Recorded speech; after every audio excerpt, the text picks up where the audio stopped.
ব্লগে আপনাদের সবাইকে স্বাগত।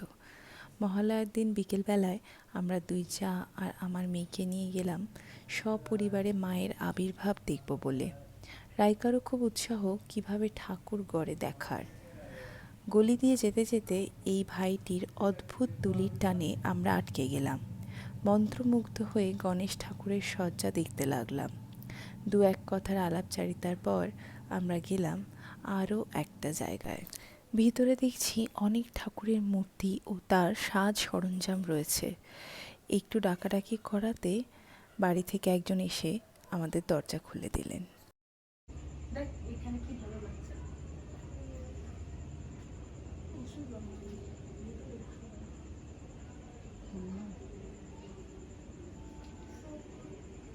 সুন্দর লাগছে না? কাঠবিড়ালি।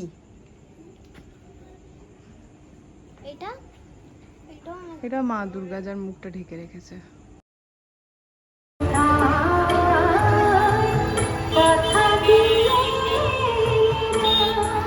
হাঁটতে হাঁটতে এগিয়ে এলাম সবচেয়ে বড় আলোকসজ্জার দিকে, শান্তি ভারতী পরিষদ।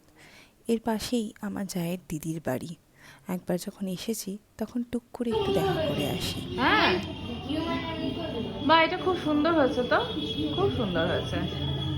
কি দুর্দান্ত ছবিটা এঁকেছে।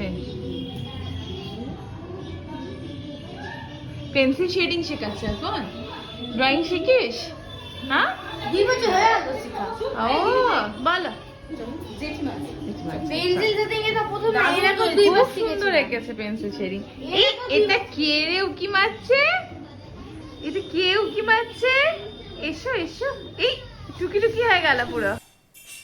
কি সুন্দর দেখুন, টিয়া পাখিগুলোকে আদর করছে। কিন্তু অন্য কেউ হাত দিলেই টিয়া পাখি কিন্তু খুব রেগে যায়। এত কাছে এসেও মাকে দেখতে পাবো না, তা কি হয়? ক্যামেলিয়ার দিদি বলল, চলো তোমাদেরকে মায়ের দর্শন করিয়ে আনি। কাল সকালেই আমরা আবার দুর্গাপুর ফিরব। ওই যে পাশে দোতলা ঘরটা দেখলেন, ওখানেই আমার বৌভাত হয়েছিল। এখনো প্যান্ডেলের কাজ পুরোদমে চলছে। চলুন ভিতরে যাওয়া যাক। চলে দিয়েছে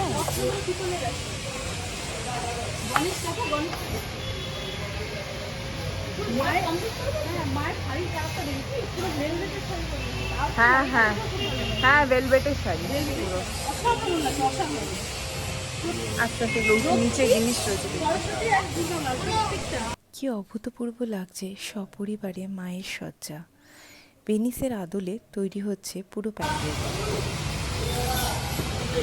ছোট মেম্বার। কি খবর রিতম বাবু, ভালো লাগলো?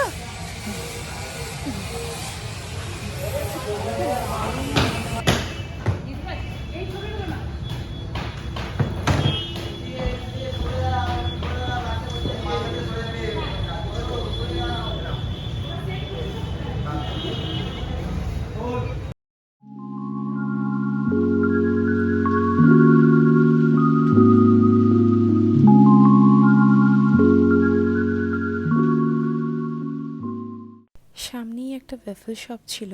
আমরা বাচ্চাগুলোকে নিয়ে ওখানে গেলাম একটু বসতে। বাচ্চারাও নিজেদের মতন একটু খেলা করলো, আর আমরাও নিজেদের মতো একটু সময় কাটালাম। আজ তবে এই অবধি, আবার দেখা হবে পরের ব্লগে। সবাই ভালো থাকবেন, সুস্থ থাকবেন। নমস্কার।